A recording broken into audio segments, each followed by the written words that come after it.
దేవుని నామానికి మహిమ, ఘనత, ప్రభావములు కలుగునుగాక. ఆమెన్. నా ప్రియ సహోదరి సహోదరులైన మీ అందరికీ నా యొక్క హృదయపూర్వకమైన వందనములు, శుభములు తెలుపుకొనుచున్నాను. అలాగే దేవుని వాక్యం చదువుకుందాం. యోబు గ్రంథము 22వ అధ్యాయము 21వ వచనము.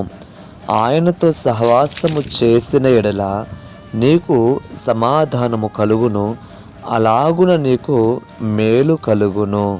ఆమెన్.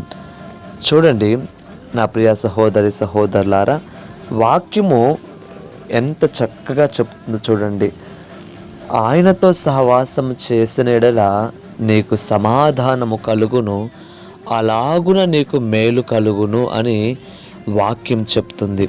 ఎందుకంటే మన స్నేహము ఎవరితో ఉంది, మన స్నేహితుడు ఎవరు అన్నది ఈ దినం మనము తెలుసుకోవలసిన అంశము. ఎందుకంటే మన స్నేహితులు అనేక మంది ఉండవచ్చు, మన ప్రాణ స్నేహితులు ఉండవచ్చు.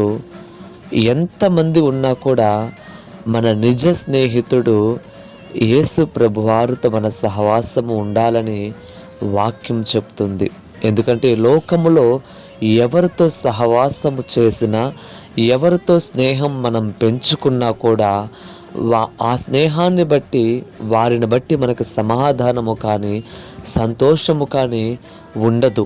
అనేక సార్లు వేదన, బాధ, దుఃఖములో మనం ఉంటాం. ఎందుకంటే చాలామంది యవ్వనస్తులు చెడు స్నేహాలను బట్టి లోకములో చెడిపోతున్నారు. నా ప్రియ సహోదరి సహోదరుడా, చాలామంది యవ్వనస్తులు చెడిపోవడానికి గల కారణం, ప్రధానమైన కారణము చెడు స్నేహాలు, చెడు అలవాట్లు, చెడు స్నేహితులను బట్టే చెడిపోతూ ఉంటారు.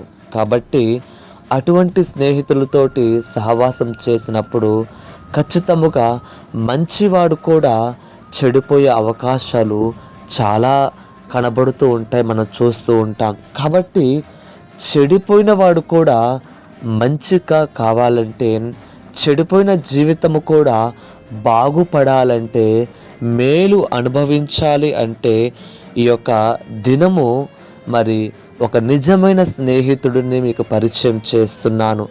ఆయనే ప్రభు అయిన యేసుక్రీస్తు ప్రభువారు. ఆయనలో ఎటువంటి చెడుతనము లేదు. నీతిమంతుడు, మహాపరిశుద్ధుడు. నిజముగా ఆయన జీవితమంతయు ప్రేమను కలిగిన వాడు. కాబట్టి అటువంటి మంచి స్నేహితుడిని కలిగి మనం జీవించినట్లయితే మన జీవితంలో నెమ్మది, సంతోషము, సమాధానము అంత మాత్రమే కాదు, చెడిపోయిన మన జీవితము కూడా మేలు అనుభవించే విధముగా బాగుపడుతుంది. నా ప్రియ సహోదరి సహోదరుడా, ఆయనతో స్నేహం చేసేవారుగా మనం ఉన్నట్లయితే మనకి సమాధానం కలుగుతుంది, అలాగునే మనకు మేలు కలుగుతుంది.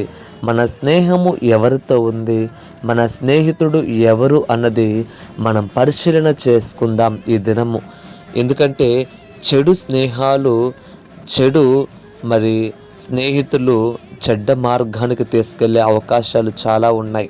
కాబట్టి మంచి స్నేహితుడు, మంచి స్నేహము మంచి మార్గంలో నిలబెడుతుంది. కాబట్టి ఏ స్నేహాన్ని కోరుకుందామో అది మనది నిర్ణయము. కాబట్టి మంచి నిర్ణయంతో ముందుకు వెళ్ళే ఆ గొప్ప కృప దేవుడు మీ అందరికి దయచేసి మీ అందరినీ బహుగా ఆశీర్వదించునుగాక. ఆమేన్.